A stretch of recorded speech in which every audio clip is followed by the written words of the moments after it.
ढेंकानाल जिला कामाख्यानगर तहसिल कार्यालय परिसर में गरीब और निसहाय लोकों को जरीपाल बंटन कर स्थानीय विधायक शत्रुघ्न जेना उपस्थित में कामाख्यानगर तहसिलदार कुमार साहू नेतृत्व में प्राय 90 जन हिताधिकारी को जरीपाल प्रदान कर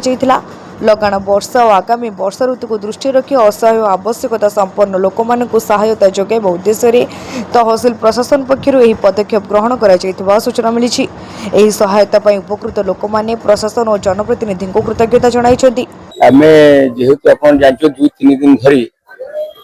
वर्षा जो बड़ी होची कामाख्यानगर मु दुख प्रकाश करूची विगत दिन कारण आज से गोटे किसी परमानेंट व्यवस्था हो पारे जहाँद्वारा कि प्रत्येक घर सब पानी पशुची आपने देखी आपन बहुत बहुत धन्यवाद। तेणु सरकार से चिंता करुँच भाव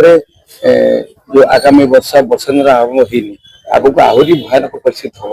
आपको आम कि भाव में सजग रहा और कि भाव में राज्य तुरंत आम आज तथ्यांत तहसीलदार को कही जिते जनकर लोक आज जरिए आवश्यकता अच्छी आम आज देवाक ढेंकानाल कामाख्यानगर प्रकाश कुमार पात्र रिपोर्ट तीर्थक्षेत्र लाइव।